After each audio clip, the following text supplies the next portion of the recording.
Salut la gang, bienvenue à ce 55e épisode de Femmes de fer. Je reçois la CIO et cofondatrice de Dose Juice, Geneviève Brousseau-Provencher. Je suis une fan de leur jus et on discute avec Geneviève de l'évolution de l'entreprise parce qu'elle réalisait ses jus dans sa cuisine et maintenant elle les produit évidemment en usine.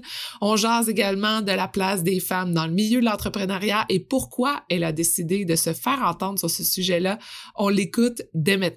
Bienvenue à Femmes de fer, le podcast qui vous aide à atteindre vos rêves les plus fous. Je suis votre animatrice Sophie Montminy, rédactrice, productrice et momtrepreneur qui veut toujours tout connaître sur tout. Je vous invite à vous joindre à moi chaque semaine où je m'entretiens avec des femmes inspirantes. Chaque jour, elles atteignent leur plein potentiel et elles vous donnent leurs secrets pour vous aider à réaliser vos objectifs. Vous êtes prêtes? Let's go! Salut Geneviève, ça va bien? Ça va bien, toi? Ça va. Merci de prendre le temps de me parler aujourd'hui. Pourquoi je t'ai contactée pour faire une entrevue avec toi, Geneviève? Premièrement, vous êtes deux dans l'entreprise Dose Juice et c'est une compagnie que je vois évoluer depuis plusieurs années. J'ai vu dès les débuts où vous faisiez vos jus dans votre cuisine à maintenant où je regarde votre logo, votre façon de faire, j'ai l'impression que c'est une compagnie internationale. Oh, yes! Ouais. Yes! J'aime ça!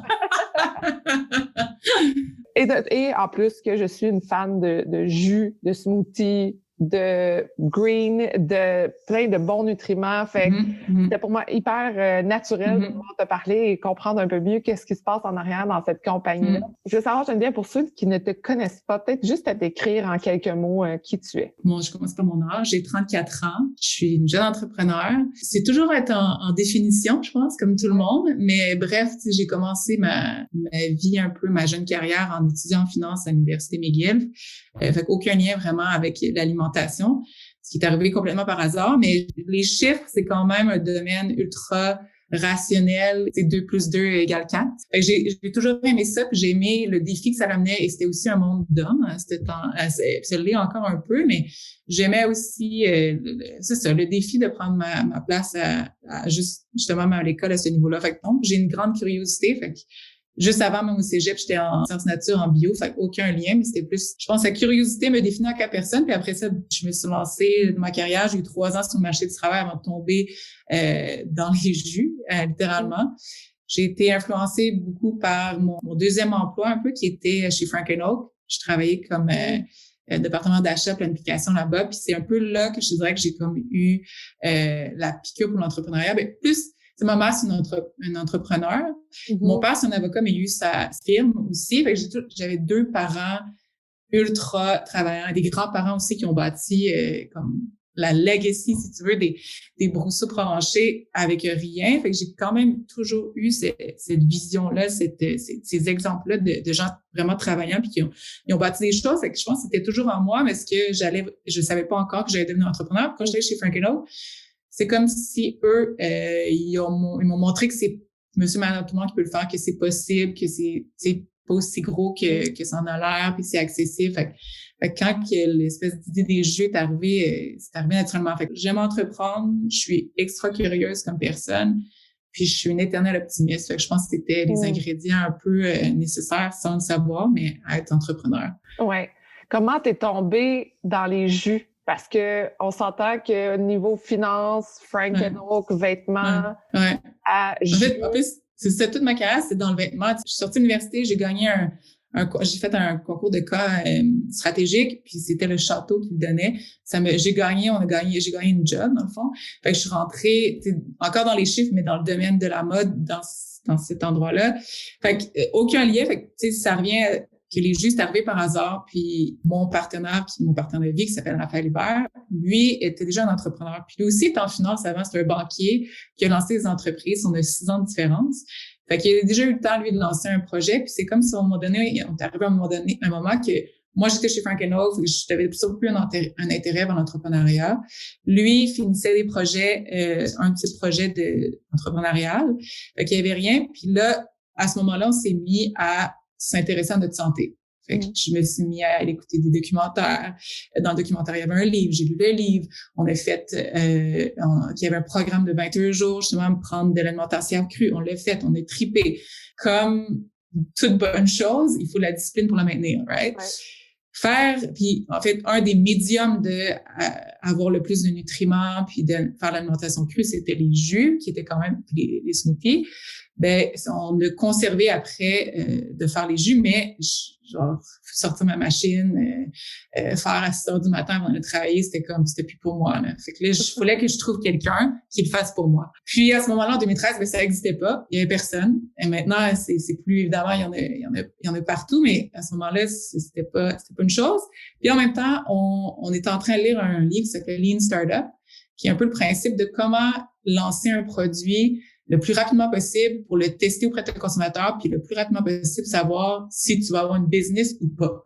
À place de faire une espèce de, genre, tu as une idée, tu fais un business plan, ça te prend 1 an avant de lancer ton produit. Pour lancer ton produit, finalement, les consommateurs l'aiment pas. Fait que c'est ça. Fait que là, t'as perdu 1 an. Fait que en même temps de ce livre-là, moi qui google les jus puis qu'il y a personne qui l'offre, on s'est dit, tiens, on va tester ce principe de mes startups avec les jus. Sans se dire, ben oui, c'est les jus, c'est l'année du siècle, ça va changer, tu sais, la vie de tout le monde. C'était un produit qu'on adorait puis que pour nous, ça avait eu des effets ultra positifs en tant que personne super busy puis qui voulait améliorer la santé, mais tu sais, j'avais encore une job, tu sais. Ouais. Puis, fait que là, on a dit, OK, c'est bon, on se donne, je pense, 6 semaines pour prendre nos 4 meilleurs saveurs qu'on faisait, nos 4 saveurs maison.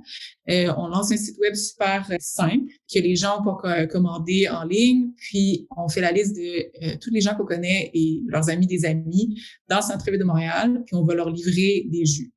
Puis, s'ils aiment ça, on se donne 2 mois. Si ça va bien, s'ils aiment ça, ben, puis il y a un intérêt, bon, on a confirmé, on a fait la première étape du livre, dans le fond, on a confirmé qu'il y a un product market fit, puis après ça, on va voir next step. Okay. Fait que c'est comme ça que c'est arrivé, c'était comme un test de proof of concept qu'on a fait, puis finalement, next thing we know, on se réveille, puis ça fait 7 ans et quelques qu'on fait ça, puis on est encore dans les jus. Fait que ça a été après ça a fonctionné assez pour nous garder intéressés, puis ça a évolué, puis on a décidé, OK, on va le faire pour vrai, on va lever du financement, on va faire un business case avec ce qu'on avait prouvé comme produit. On veut en faire une business nationale puis une hausse internationale. Est-ce que tu penses que votre background dans le milieu des chiffres, des finances vous a aidé en tant qu'entrepreneur? Parce que j'ai l'impression qu'il y a beaucoup d'entrepreneurs que je connais vont avoir la créativité de leur côté, vont être des gens peut-être visuels ou artistiques ou vont avoir une expérience dans leur domaine précis. Exemple, vous auriez été nutritionniste, ben c'est une nutritionniste qui décide de lancer des jus. Mais en arrière, faut que ça marche financièrement, faut que ça marche dans tous les budgets, la façon de monter, d'aller approcher des investisseurs, des partenaires. Ça, c'est souvent un moment où c'est extrêmement difficile pour les entrepreneurs pour passer au next step de leur entreprise. Votre background en finance vous a aidé à propulser l'entreprise? Je pense que oui. Honnêtement, tu sais, il n'y a pas de recette parfaite pour être entrepreneur ou de bâtir une compagnie. En fait, la recette parfaite, c'est vrai, c'est la ténacité. C'est ça. Tu sais, puis être humble puis être capable de changer ou de pivoter ou d'écouter son consommateur. Fait que oui, c'est sûr que ça l'a aidé pour lever de l'argent parce que sans argent, c'est difficile à grandir. Tu peux te rendre, tu sais, je pense que le plus important, c'est de te rendre le plus loin possible avec le moins de fonds possible puis de bootstrapper, comme on appelle le terme. Mais, je veux dire, si tu veux bâtir une compagnie nationale, ça te prend souvent des fonds. Puis pour lever des fonds, il faut que tu sois capable, oui, de parler aux financiers. Il faut que tu aies aussi beaucoup, tu sais, il faut que tu te fasses des contacts. Je peux pas dire qu'on en avait nécessairement, mais c'est sûr que tu baignes avec, tu sais, moi, j'étais allée à l'école en finance, Raph aussi, il était banquier, fait qu'un ami d'un ami, fait que tu parles, puis là, tu te rencontres, puis là, ça accélère sûrement la vitesse à laquelle que tu peux lever de l'argent, puis aussi, comme n'importe quoi, t'es un produit, tu sais, la compagnie fait un produit, les jus, c'est un produit, mais moi, je fais un produit aussi pour les investisseurs. Tu sais, ils investissent dans toi en premier, surtout en early stage. Le produit est super important, mais ils regardent souvent le plus, c'est qui est derrière la compagnie, puis que ça soit Raphaël, on est 2 en finance, Raphaël, il était banquier, fait que, tu sais, faire des analyses financières, c'est quelque chose qui est facile pour lui. C'est sûr que quand on présente notre deck à des investisseurs, ça a un poids. L'industrie des jus, en fait, le CPG à la base, le produits alimentaires, à la base, c'est une industrie très, très difficile, très compétitive, avec des faibles marges. Donc, ça prend beaucoup de capital pour prouver justement, pour investir en marketing, pour faire sa place, pour prouver que justement ton produit, il a une raison d'être puis peut fonctionner. Fait que c'est sûr que je suis pas sûre que d'autres existeraient encore si on n'avait pas eu cette capacité-là à lever de l'argent. Il aurait fallu faire une association stratégique avec quelqu'un de plus gros que nous pour nous supporter les besoins financiers, à faire un produit avec beaucoup, beaucoup plus de marge que ça pour pouvoir nous self-finance. Mais dans ce type de produit-là, c'est vraiment difficile. Fait. Comment vous êtes passé justement de dire, OK, on fait des jus dans la cuisine puis on les livre à des gens pas trop loin dans la région où on habite à on sort de la cuisine puis on va les faire ailleurs? Faites vraiment attention au pressé à froid qui est une façon de faire pour pas détruire les nutriments dans les jus. C'est quand même plusieurs spécificités pour s'assurer que le produit, à la fin, si c'est plus vous autres qui vous en occupez, reste de la même qualité. Comment vous avez fait ce changement-là? Ben, c'est encore nous, en fait, qui s'en occupe. Du moment qu'on a sorti de la cuisine, ça a été au moment, comme je te disais, on s'est dit, est-ce qu'on bâtit une vraie compagnie ou pas? C'est à ce moment-là en 2015-2016, qu'on a levé de l'argent pour notre première usine. Fait que, on a toujours gardé le contrôle sur la fabrication. La grosseur de machine qu'on utilisait était à l'image de l'espace qu'on avait. Fait que, on a commencé avec les premières presses qui pouvaient fitter sur un comptoir, qui était le comptoir d'une cuisine, jusqu'à éventuellement dans une cuisine louée, que c'était une grosse machine qui est la même hauteur que moi, en fait. Puis après ça, là, c'est vraiment, vraiment plus grosse machine qu'on est dans une usine à Saint-Hyacinthe. Fait que, au niveau de le contrôle de la qualité, on l'a toujours parce que on était même encore sur le plancher. Puis là, en ce moment, moi, je suis à la maison, mais Raphaël vit à l'usine encore. Nous, on a service essentiel, parce qu'il faut se rappeler, on est dans le COVID en ce moment encore. On est toujours à l'usine, on goûte encore les jus. Fait que, ça, c'est jamais parti. On a toujours été sur le plancher. Puis on aurait pu, à un moment donné, se dire, OK, on va sous-contracter quelqu'un d'autre pour le faire. Puis ça, c'est une décision stratégique en soi, pour qu'après ça, tu puisses focusser sur ton marketing. Mais nous, peut-être, de façon obsessionnelle, on voulait garder le contrôle sur justement la production de notre produit. C'est important pour nous, autant que la sélection des fruits et légumes que le produit à la fin. Comment vous faites justement pour garder cette qualité-là tout au long de l'année? Est-ce que vous vous êtes développé, vous autres même, une expertise ou vous êtes allé chercher quelqu'un d'autre qui vous a aidé à développer vos produits? Cette année, là, ça fait 1 mois, j'ai engagé une spécialiste en ressources humaines. Pas ressources humaines. Aussi, en fait, en recherche et développement, je voulais dire. J'ai engagé une spécialiste en recherche et développement. Puis, c'est la première fois que je suis impliquée, mais plus en périphérie du processus, qui est quand même très, très excitant. Mais tu sais, vraiment, le développement des produits, c'est toujours nous qui le faisions. Fait que, à ce niveau-là, il y a personne qui nous a accompagnés. On a pas mal appris sur le tas. Je dirais récemment, on a engagé des consultants pour nous aider au niveau opérationnel, mais peut-être, en fait, si j'avais un conseil à me donner en rétrospective, c'est d'aller chercher de l'aide plus tôt. Tu sais, on a vraiment, rapidement, on est beaucoup autodidactes, on a essayé d'apprendre vraiment sur le tas. C'est une bonne chose, mais tu sais, des fois, va chercher les professionnels, ceux-là qui l'ont déjà fait plus tôt. Ça peut te faire gagner du temps. Mais, tu sais, ça nous a peut-être, en rétrospective, fait perdre un peu de temps ou il y a certaines erreurs qu'on aurait pu éviter si on était allé chercher de l'aide professionnelle plus tôt. Tu sais, je pense qu'il y a aussi une croissance à reconnaître ce que tu sais pas. Oui. Est-ce qu'il y a des erreurs que tu regrettes ou ça fait partie de votre expérience de croissance de la compagnie? Si tu me demandais au moment de l'erreur, de la réalisation de cette erreur-là, peut-être je serais comme, je regrette, mais tu sais, c'est difficile de dire ça parce que, en fait, une autre réalisation de l'entrepreneuriat, faut se répéter ça. T'apprends en faisant des erreurs, vraiment. Je veux dire, je sais que tout le monde dit ça, mais c'est vrai. Puis, faut que tu entres dans ça, faut que tu te dises, je dois célébrer les erreurs parce que grâce à ça, je vais grandir, puis je vais avancer plus vite. Puis c'est peut-être en ayant cette vision positive-là que ça rend les choses peut-être un peu plus la pilule un peu plus facile à avaler quand tu fais face à cette erreur-là parce que c'est vraiment vrai. Fait que je pense que j'ai des leçons à chacune, dont, tu sais, justement, aller chercher de l'aide plus tôt, tu sais, de t'entourer, on s'entoure, mais tu sais, de pas avoir peur de déléguer aussi aux spécialistes, des choses comme ça qui qui fait que, tu sais, ça aurait pu m'éviter certaines choses, mais ça fait partie du processus. Absolument.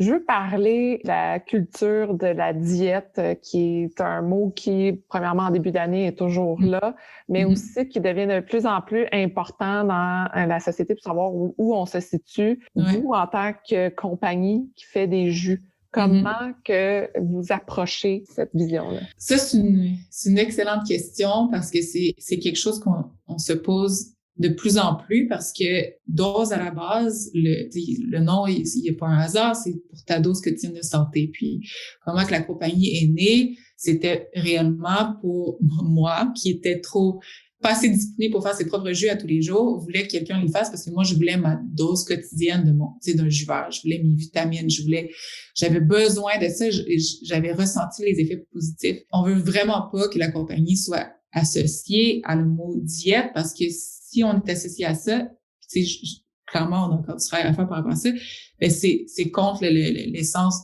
de la compagnie parce que nous, on veut faire partie de votre vie de tous les jours et non juste à un certain moment parce que tu sais, même le mot de diète, je pense, à l'interne, on déteste ça parce que pour moi, ça sonne temporaire. Tu sais, puis je pense pas que ce que les gens recherchent comme effet, c'est un effet temporaire, mais c'est un effet permanent. Puis si tu veux avoir un effet permanent, il faut que ça fasse partie de ta vie au quotidien. Fait que, tu sais, c'est quelque chose que nous, à travers nos jus verts, à travers, tu sais, on parle de plus en plus, tu sais, des shots, tu sais, 1 par jour, on essaie en fait de faire des défis de 1 par jour, qui est pour t'amener une routine. T'sais, on essaie en fait, je pense, nous, en 2021, le mot qui revenait plus dans l'équipe, c'est routine. Comment aider les gens à se bâtir une routine? Parce que, et une routine santé, évidemment. C'est ça. Les désirs des gens qui, au niveau, si c'est leur apparence, au niveau de perdre du poids, ben, c'est quelque chose que nous, on veut pas s'associer, mais on sait qu'il y a le désir des gens de se sentir bien pendant, whatever that means pour la personne, tu sais, se sentir bien, ça peut être avoir une belle peau, se sentir bien, c'est avoir des beaux cheveux pour certaines personnes, parce que c'est important. D'autres personnes, c'est juste se sentir bien dans ses jeans, que ça soit n'importe quelle size. C'est ça. Bien dormir, d'être capable de oui, bien dormir. C'est ça. Puis encore une fois, je reviens à ça, c'est comme ça que 2 années, parce que moi, personnellement, j'ai des problèmes j'ai toujours des problèmes de digestion. J'ai tendance au gluten, je réagis à tout. Ma peau réagit à tout, je fais de la rosacée, tu sais. Puis, mais il y a rien que moi qui fonctionne. J'ai pas, tu sais, il y a aucune crème qui fonctionne de l'extérieur. Tu sais, il y a aucune. Moi, j'ai tout fait les tests. C'est vraiment ça revient toujours à mon alimentation. Et pour que je sois capable de garder ces symptômes-là, que ce soit mes ballonnements, mes problèmes de digestion ou mes problèmes de peau, que je les garde sous contrôle, je dois avoir une routine santé.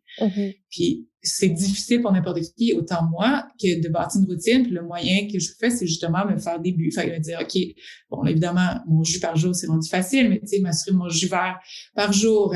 Après ça, tu sais, je veux, moi, le gingembre, ça m'aide pour ma digestion. Fait que, tu sais, de toujours me rappeler d'avoir mon frigidaire, puis pas d'attendre d'avoir les symptômes, de prévenir. Fait que, tu sais, ça, de faire, d'être une compagnie qui vous aide à bâtir votre routine de santé que vous voulez maintenir. Fait que, tu sais, c'est ça qu'on veut être défini, puis c'est ça qu'on veut apporter à notre client en 2021, c'est l'aider à sa routine santé pour qu'il se sente bien. Mais confession d'une fille qui avait un juicer et qui l'a mis à la porte. 2 entrepreneurs dans la maison et un petit enfant. Je suis juicer, il a pris le bord assez rapide. C'est comme, j'ai pas le temps le matin, ça réveille les autres. Là, j'étais comme, non, c'est fini. Mais pas que j'en comprends l'importance. C'est juste c'est l'épicerie qui est arrivée avec tous tes fruits et légumes. Tu mets 2 sacs d'épinards puis ils sortent 2 gouttes de jus. Ouais. J'espère que vous aimez l'entrevue autant que moi et pour suivre toutes les nouvelles du podcast Femmes de Fer, je vous invite à vous abonner à la page Instagram Femmes de Fer Podcast. Tu en as parlé sur ton LinkedIn, fait que c'est pour ça que je te lance là-dessus, parce que je trouvais ça intéressant d'avoir ta vision. 4% des entreprises du côté du TSX sont dirigées par des femmes et tu fais partie du palmarès de première en affaires. Pourquoi c'est important pour toi de te faire valoir en tant que femme au niveau entrepreneurial? J'ai réalisé que j'ai toujours eu un problème de confiance en moi. Tu sais, je pense que peut-être projeter une certaine gestion de confiance en moi de toute ma vie, mais à l'intérieur, j'ai eu j'ai des problèmes de confiance en moi. Puis j'ai réalisé quand, tu sais, à la base, être entrepreneur, là, c'est vraiment difficile. Tu sais, si tu fais face à le néant, tu sais, je veux dire, souvent, la plupart du temps, tu fais des choses que tu n'as jamais faites avant. T'apprends sur le tas. Tu rencontres plein de monde, tu te mets dans des situations des fois inconfortables. Fait que, puis en plus de ça, il y a personne pour te dire, tu sais, en tous les jours, hey, tu fais, hey, good job. Hey, good job. Hey, t'as vraiment progressé dans la, tu sais, il y a personne qui dit ça. Fait que, tu sais, c'est, déjà, à la base, c'est déstabilisant. Fait surtout dans une société, tu passes à l'école avec, tu sais, tu fais un examen, tu notes, t'as un sentiment de genre, je me sens intelligente ou pas. Tu sais, je veux dire, c'est plus que ça, la vie, mais c'est un peu comme ça. Après ça, t'arrives sur le marché du travail, t'as des évaluations. Fait que, tu sais, on est comme un peu, tu sais, habitué à une espèce de feedback, l'entrepreneur, t'en as pas. Fait que, tu sais, quand que je suis rentrée en entrepreneuriat, je me suis rendu compte, OK, tu sais, j'avais de la misère à ce monde de feedback-là. Puis, qu'est-ce que j'ai trouvé encore plus difficile, c'est que j'ai eu certaines situations que peut-être que j'ai vu encore plus parce que j'avais le contraste d'avoir mon partenaire qui était Raphaël, qui est un homme, évidemment. Mais tu sais, dans beaucoup de business meetings, que ce soit à recherche de financement, les gens, ils se tournaient tout le temps physiquement vers Raphaël. Et ça qui me tournait, c'était difficile pour moi de prendre ma place même, puis je le prenais ultra personnel. J'ai dit, OK, me tiens-tu pas assez droite? J'intervenais, puis tu sais, je suis pas une personne, tu sais, clairement, vous voyez dans le podcast, je parle beaucoup, mais tu sais, je suis pas une personne qui a peur de parler. Tu sais, je peux avoir un problème de confiance en moi à l'intérieur, mais tu sais, dans une situation où je dois performer, je me disais, ben, c'est peut-être moi. Puis là, d'autres fois, à un moment donné, dans un meeting, notre investisseur potentiel qui demandait à Raph devant moi, en plein milieu. Fait que, Jen, es-tu bonne? Tu sais, je suis à côté, là. Je suis comme, Raph, il est ouais, c'était un investisseur potentiel. Puis là, je me dis, OK, peut-être qu'il va me demander comment qui est Raph. Tu sais, est-ce que Raph, il est bon? Mais non, jamais. Puis après ça, le nombre de fois qu'on m'a demandé de prendre mes notes ou de booker les entrevues pour Raph. Il fallait que tout le temps, que je rappelle tout le temps.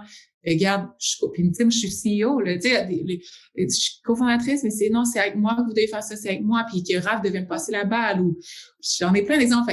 Mais ça, j'y prenais ultra personnel, comme si c'était une réflexion de ma performance, tu sais. Que c'est beaucoup de ma faute, puis que c'est peut-être parce que je suis pas assez bonne, ou que je dis pas assez les bonnes choses, ou que c'est juste comme je disais, ou je me tiens pas assez droite, ou c'est ma prestance, who knows.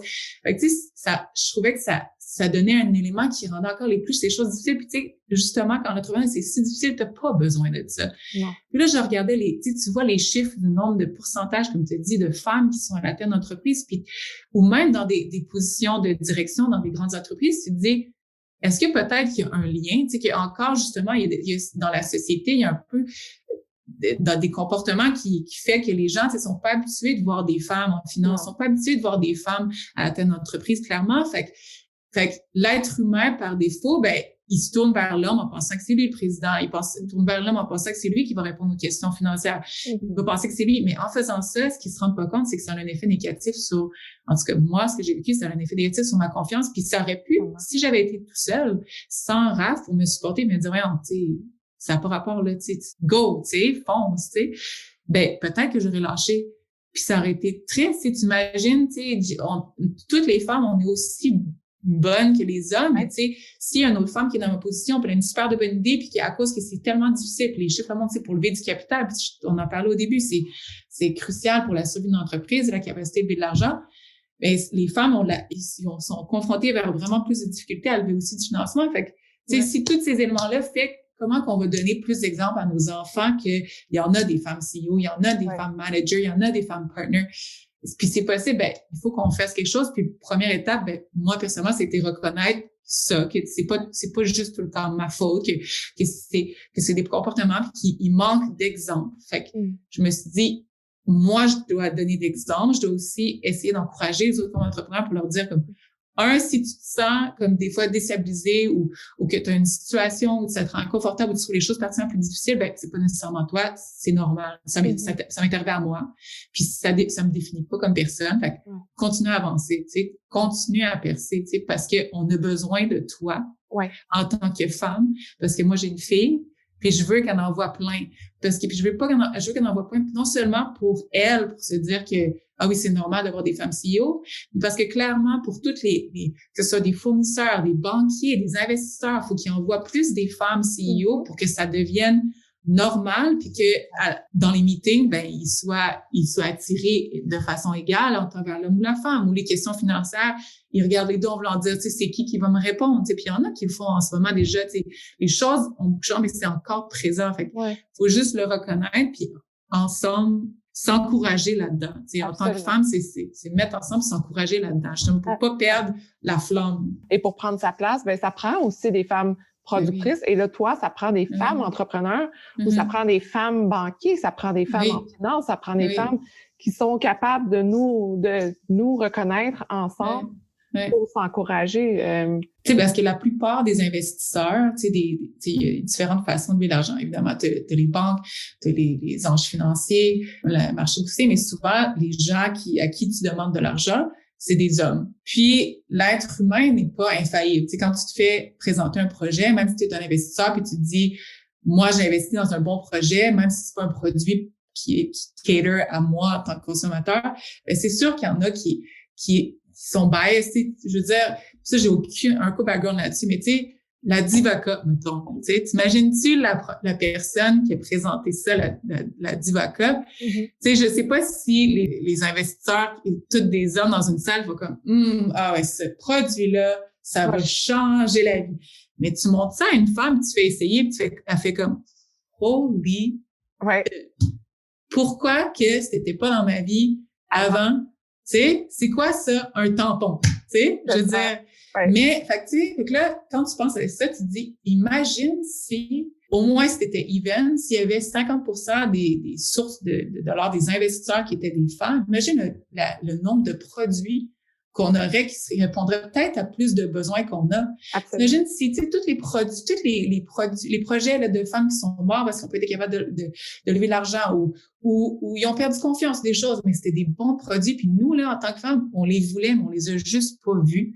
Imagine combien plus de produits faits par des femmes pour des femmes existeraient, comme peut-être notre vie serait encore plus simple, comme la Diva Cup. Moi, j'appelle ça le Diva Cup fallacy.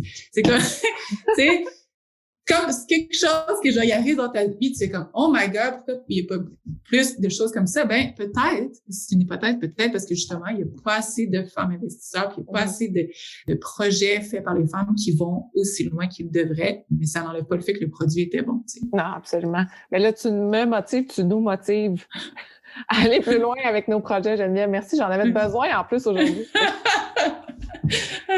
Ça fait du bien de t'entendre. En terminant, je veux savoir qu'est-ce que vous voulez développer prochainement? Est-ce que vous voulez lancer d'autres branches de Doge Juice ou vous voulez aller plus loin? Tu dis que vous êtes national, international? La première chose, la chose à la base, c'est que nous, on veut suivre notre consommateur. Tous les produits qu'on développe, on veut les développer pour elle. Puis des hommes aussi, mais tu sais, une grosse majorité de notre clientèle que c'est des femmes. Puis on veut la suivre dans sa vie de tous les jours, que ce soit les tendances ou les choses qu'elle a besoin, justement. Nous, on veut juste continuer à être de plus en plus à l'écoute. Fait qu'en 2021, je reviens à la routine. On veut trouver d'autres produits qui vont rentrer dans sa routine puis qui vont l'aider à, nous, dans son cas, se sentir mieux et donner des vraies choses. T'sais. Dose, on est né sur le web. Puis le web a toujours été pour nous quelque chose de fantastique parce que ça nous a permis aussi de maintenir cette conversation-là avec notre clientèle qui, là, je sais que tout le monde dit ça, puis c'est cheesy, mais c'est vrai que, en fait, si j'ai survécu à toutes les étapes d'entrepreneuriat, là, des fois, là, c'était aussi simple que d'aller sur la section de reviews de notre site ou de notre Instagram puis d'aller lire les commentaires. Puis juste ça, là. Puis, tu sais, des fois, là, les gens, ils s'en rendent pas compte puis peut-être qu'on les lise pas, là, mais on les lit, là. Puis même, là, si maintenant, on en a des milliers de clients, là, mais j'ai lis encore. Puis quand j'ai besoin, là, je m'en vais lire puis, tu sais, que ça soit Julie, Ginette à Trois-Rivières, j'ai lu puis je vous remercie parce que puis c'est ça pour qu'on se rappelle aussi, tu sais, encourager les produits féminins parce que juste des choses simples comme ça l'aide vraiment des fois à s'endormir. Fait qu'on veut juste continuer à redonner, en fait, à notre clientèle puis de développer des produits pour mieux les servir, tu sais. Puis, tu sais, sinon, en tant que compagnie, c'est sûr que nous, on a toujours été l'agriculture biologique, c'est super important. Fait que, en 2021, on va faire de plus en plus d'associations avec des fermes d'ici biologiques. Fait qu'on continue à travailler là-dessus. Puis, évidemment, on regarde aussi d'autres zones géographiques à ouvrir. Fait que, à suivre. Est-ce que c'est difficile de passer le pont à vous êtes bien installé ici à on s'en va plus loin?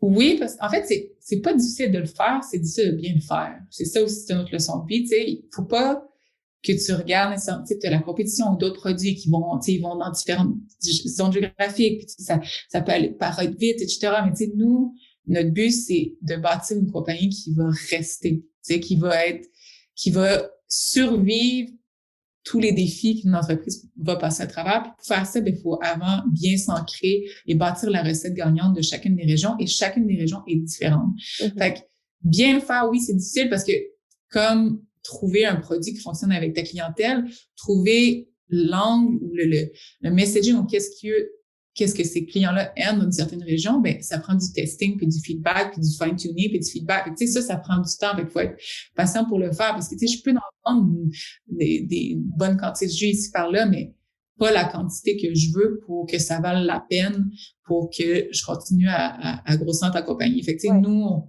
tranquillement, pas vite, on a bâti différentes stratégies qui fonctionnent. Quand elles fonctionnent, ben là, on est prêt à les reproduire ailleurs. Fait que, là, vous êtes installé au Québec. Mm-hmm. Vous faites le Canada au complet présentement? Ouais, là, on est distribué au Canada au complet. Tu sais, on a différents channels de vente. Tu sais, on vend en ligne puis en retail. Fait qu'on est vendu en retail à travers le Canada. En ligne, en ce moment, c'est l'Ontario puis le Québec. Génial. En terminant, Geneviève, je veux savoir pour toi, qu'est-ce que ça veut dire femme de fer? C'est une bonne question, ça. Femme, ben moi, je pense femme forte. Une armure, une personne qui est capable de passer à travers beaucoup plus de choses que je pense que les gens pensent qu'on est capable. On tombe pas facilement. J'aimerais ça... Bon, en fait, c'est vrai que... Puis peut-être que tu peux reconnaître, mais j'ai l'impression qu'avoir donné naissance à mon enfant me fait réaliser que, tu sais, les femmes, c'est something else, là. Je veux dire, on est pas mal plus puissante qu'on pense. Tu sais, passer à travers tout ce processus-là, tu te dis, OK, on est forte, là. Ouais. Pour vrai, on est forte, là, guys. T'sais. L'affaire, c'est qu'on n'a pas besoin de passer à travers ce processus-là, mais il y a quelque chose qu'on se dit, ben, comment ça se fait que je m'en étais pas rendu compte avant? Ben, c'est ça. Ça aurait pas dû dormir aussi longtemps. C'est ça, c'est ça. Ceux qui passeront pas à travers ça, ben, on vous dit, vous êtes fortes. On vous dit, les femmes. Fait que, mais tu sais, pour moi, ça a été comme un aha moment de genre faire comme, OK. On est des machines, on est bâtis pour passer à travers des grandes épreuves. Fait que, tu sais, je pense que moi, je pense que je me suis toujours sous-estimée, puis je pense que ça m'a comme fait un genre de reality check, OK, tu sais, je suis forte, puis les femmes sont fortes, puis en fait, ils m'impressent. J'ai beaucoup d'amis, de collègues, de ma mère, tu sais, qui m'ont toujours impressionnée, puis c'est comme si ça m'a fait encore plus les regarder, puis me dire, OK, comme, on passe à travers beaucoup de choses, puis pas comme si rien n'était, mais on survit tout, on est résilient. Je pense que c'est ça le terme que je suis, résilient. Je pense que les femmes de fer, pour moi, si tu surviens, là, je pense que c'est ça, c'est la résilience qu'on a en nous. Des fois, on est un peu trop silencieuse, puis il faut parler. Ouais, vraiment. Ouais. Merci beaucoup, Geneviève, d'avoir pris le temps de me parler. Pour ceux qui veulent te suivre, on s'en va sur le site de Dose Juice. Est-ce qu'il y a une autre façon de te contacter? En fait, sur LinkedIn, je suis de plus en plus active. C'est comme ça, c'est mon but 2021. Avec Geneviève Brousseau-Provencher, je réponds quand même assez à mes LinkedIn. Puis j'avais ouvert d'ailleurs, suivant un post par rapport à l'effet négatif du COVID sur les femmes dans le marché du travail. Puis j'avais dit si jamais des femmes qui ont besoin de parler ou des questions ou ils veulent juste parler, ben, ils peuvent m'écrire sur LinkedIn, puis je vais essayer le plus possible de répondre, puis de les supporter avec mon humble expérience de vie. Merci beaucoup, Geneviève. Ça fait un réel plaisir de te parler. Ouais, merci beaucoup. Bye bye. Merci d'avoir été à l'écoute. J'espère que vous êtes incroyablement inspirés pour vos projets. Si ça vous intéresse de garder contact, rendez-vous sur Instagram sur le compte de Femmes de Fer ou abonnez-vous à l'infolettre. Et si vous aimez l'épisode, vous pouvez laisser un commentaire. C'est ce qui me motive à trouver les meilleures femmes de fer pour vous. Et je vous dis à la prochaine.